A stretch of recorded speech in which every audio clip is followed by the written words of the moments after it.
ازيكم يا اللي مفيش منكم؟ اهلا بيكم وحلقة جديدة من مسلسلنا الجميل المدينة البعيدة الموسم الثاني والحلقة 36، والاعلان الثاني مترجم للعربية مع التحليل.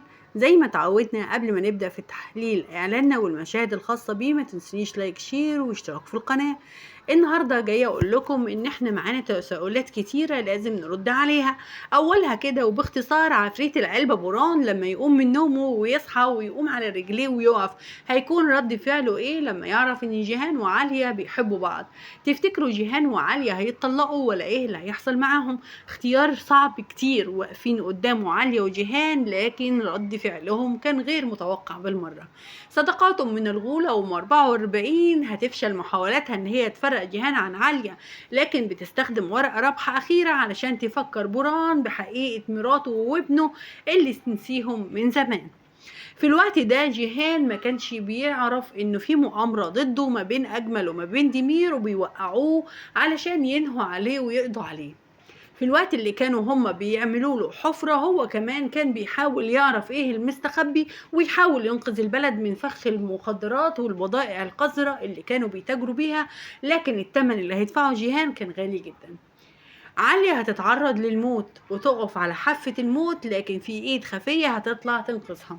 كل اجاباتنا على الاسئلة دي هتلاقوها في الفيديو بتاع النهاردة. عفريت العلبة بوران مبدئيا كده هيبدأ يفوقهم، كمل معانا لنهاية الموسم. دي الصدمة بس محدش يزعل منها، لانه اكيد وجوده هيبقى اضافة واكيد هيكشف لنا خبايا هتخلي جيهان وعالية يقفوا من اول نقطة ويبدأوا من جديد مع بعض بطريقة مختلفة. مبدئيا كده اول ما يقف بوران على رجليه، جواز عالية وجيهان باطل رسمي فهمي نظمي. ايوه، عفريت العلبة جه وقضى على كل اللي كان، واللي فشلت فيه صداقات الوضع والزمن هو اللي هيخليهم يعملوه. لكن في الوقت الحالي صداقاته من الغولة وام 44 بتلعب على الورقة الرابحة اللي معاها وهي دينيس.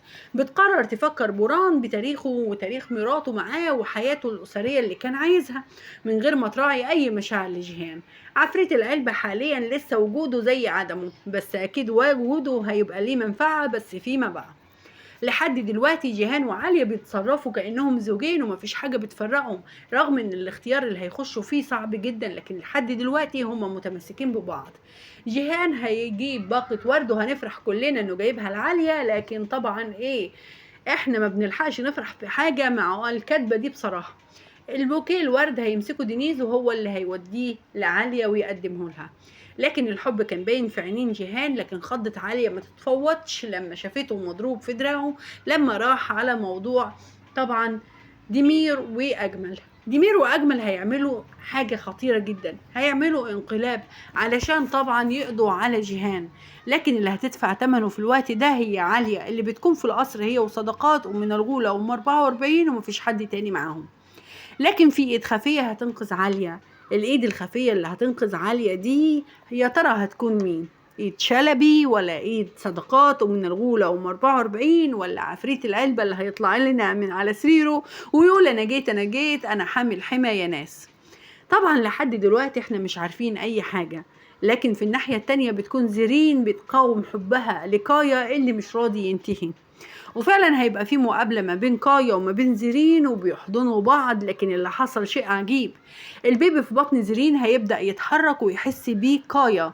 سبحان الله، البيبي حس بأبوه، وهنا طبعا ما بيصدقش نفسه كايا، وبيعرف ان طبعا الطفل في بطن زيرين بيتحرك، لكن ما يعرفش لحد دلوقتي ان الطفل ده هو ابنه وان هو ابوه. في الوقت اللي كان فيه جيهان بيحارب الكل وخصوصا صداقاته من الغولة وام 44 اللي كانت عايزة توقف الدنيا وعايزة تفرق بأي شكل جيهان عن عالية عشان خاطر حبيب قلبها بوران. عفريت العلبة، عفريت العلبة هيقوم لنا، بس لما يقوم هيكون في حاجات كتير هتختلف محدش يعرفها لحد دلوقتي، لكن انا عندي ليكم تسريبات كتيرة بس مش هنتكلم فيها دلوقتي علشان خلينا في الحلقة واللي هيحصل في الحلقة. عايزة اقول لكم ان عالية هتقف في اختيار كبير هي وجيهان، لكن طبعا اللي هيحصل كان اكبر منهم بكتير. شاهين هيتعرض لخداع كبير من اجمل وهيدفع ثمنه، وهيدفع ثمنه كبير جدا لان هو اتظلم من ابوه، هيتظلم من جيهان اللي مصر ان هو تابع لاجمل، لكن شاهو ما كانش يعرف باي حاجة من اللي هتحصل. لكن اللي هيحصل هيبقى مفاجأة للكل، ما كانش حد هيتوقعها، واللي هيدفع تمنها حد قريب جدا من عيلة البورة، واللي احنا طبعا عارفين هو مين، ومش هقول لكم علشان ده طبعا نزل في الاعلان الثالث اللي انا هنزله لكم في فيديو كمان شويه.